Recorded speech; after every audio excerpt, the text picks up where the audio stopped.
మిమ్మల్ని ముందు అగ్రిమెంట్ లో ఎనీథింగ్ చేస్తామనే ఒక ఇదైతే ఉంది, అంటే టాస్క్ లో. అండ్ ప్రీవియస్ సీజన్ మీరు అన్ని చూసారు, నిద్ర అనేది డిఫరెంట్ గా ఉంటది, అక్కడ తిండి టైమింగ్ డిఫరెంట్ ఉంటది. లేలే, ఇవన్నీ ఓవరాల్ ఫ్రస్ట్రేషన్స్ కలిపి వస్తాయి. ఒక ఫ్రస్ట్రేషన్ అయితే వచ్చి అది బయటకు వచ్చేది కదా, ఇప్పుడు గేమ్ గానీ టాస్క్ గానీ ఎవ్రీథింగ్. ఇప్పుడు ఒకటే ఇది జరిగితే మీకు వచ్చేది, ఇవన్నీ నెంబర్ ఆఫ్ కాన్సిక్వెన్సెస్ జరిగిన తర్వాత ఒక మెంటల్ గా మనకు అది వచ్చింది. అది వచ్చినప్పుడు మనం లిమిట్ క్రాస్ అవుతున్నాం అనేది మనకు తెలియదు. మనకు ఒకసారి హైపర్ అయిపోతే మనం ఏం మాట్లాడుతున్నామో మనకు తెలియదు.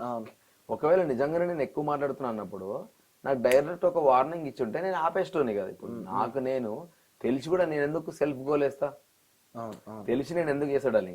నువ్వు అరే తప్పు మాట్లాడుతున్నాడు, ఓకే ఇట్లా మాట్లాడకూడదు కాబట్టి నెక్స్ట్ మాట్లాడకుండా ఉండేటోని. నాకు ఆ వార్నింగ్ రాలేదు, డైరెక్ట్ రెడ్ కార్డే వచ్చింది. ఇప్పుడు రెడ్ కార్డ్ అంటే జనరల్ గా దేనికి వస్తుంది నీకు? ఫిజికల్ వైలెన్స్, ఫిజికల్ అబ్యూజ్, లేకపోతే అసభ్యంగా ప్రవర్తించడం, ఫిజికల్ వైలెన్స్, వరస్ట్ గా బిహేవ్ చేయడం, ఇట్లాంటి వాటికి వస్తుంది కదా జనరల్ గా రెడ్ కార్డు. ఏ గేమ్ లో అయినా నేను ఎవరితోడన్నా మిస్బిహేవ్ చేసినా 11 మంది నన్ను బ్రదర్ గా చూసిరు, నాతో ఇంట్రెస్టింగ్ ఉన్నది. వాళ్ళకి ఏ ప్రాబ్లం వచ్చినా, ఏ పెయిన్ వచ్చినా నేను ఒక దగ్గరకు వచ్చి నా దగ్గరకు వచ్చి మాట్లాడుకునేటోళ్ళు, నా చెప్పుకునేటోళ్ళు. వాళ్ళకి డల్ అయినా అబ్బాయి కొద్దిసేపు నవ్వుపియవా, నాకు కొంచెం మూడ్ ఖరాబ్ అయిందని నా దగ్గర వచ్చి కూర్చునేటోళ్ళు. సో ఈ టాస్క్ లో ఏవి నేను లేనప్పుడు ఆ ఒక్క ఆ వయలేషన్ నాకు తెలియకుండా జరిగింది. అది నేను ఎంత మాట్లాడుతున్నా కూడా నాకు తెలియట్లేదు. నాకు ఒక వార్నింగ్ బెల్, నాకు ఒక ఇన్ఫర్మేషన్ లాగా వచ్చుంటే నేను దాన్ని అనకుండా ఉండేటోని అన్నది నాకు అనిపించింది. సో అట్లా అది వచ్చి ఉంటే డెఫినెట్ గా నేను ఎందుకు అంత తీసుకుంటా. సో నేను ఆ గేమ్స్ లో కూడా ఫ్రస్ట్రేట్ అయిపోయి అన్ని ఒకదాని మీద పడ్డాయి. ఈ సీజన్ బిగ్ బాస్ కాదు హగ్ బాస్ అని చాలా మంది బయట అన్నారు. అది ఏమడాలి, నాకు ఐడియా లేదు. ఏ సీజన్ లో చూడని హగ్స్ కిస్లు ఈ సీజన్ లో ఉన్నాయి. నా మెంటాలిటీ అయితే నీకు తెలుసు, నేను ఎవరిని కలిసినా ఫస్ట్ హగ్ చేసుకునే మాట్లాడతా. నువ్వు చేసింది నాకు అంత ఏం అబ్రప్ట్ గా అనిపించలేదు. నేను అసలు అంత మిస్బిహేవ్ కూడా చేయలేదు. మిగతా వాళ్ళు నేనే దగ్గరికి పోను ఫస్ట్. నిఖిల్, సోనియా, పృథ్వీ అవి చాలా దారుణంగా అనిపిస్తున్నాయి. ఒక టైం కి అవి లిమిట్ క్రాస్ అయ్యాయని అనిపించాయి.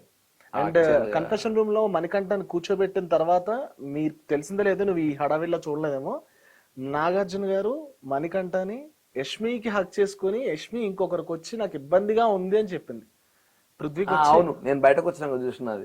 నాకు వాడితో ఏం మాట్లాడి నాకు సార్ అని చూసినా, నేను అది అంత పెద్దగా అయితే నేను ఎక్స్పెక్ట్ చేయలేదు.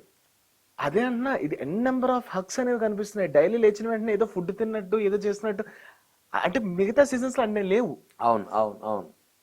ఎందుకంటే అంత అది కూడా 2-3 వీక్స్ కి 1-2 డేస్ కి. ఇది నాకు పర్టికులర్ గా ఇది సోనియా వల్ల, లేదంటే ఒక ఫ్యూ పర్సన్స్ వల్ల ఇది ఎక్కువ అయిందని అంటే ఏమంటావు దానికి? నిజంగా కూడా నేను హౌస్ లో ఉన్నంత వరకు రియలైజ్ కాలే, కానీ బయటకు వచ్చిన తర్వాత కొన్ని మీమ్స్ చూసి నేను ఇట్లా షట్ యువర్ మౌత్ అన్నట్టు అయిపోయింది నాకు. అంటే నా దగ్గర సమాధానం లేదు.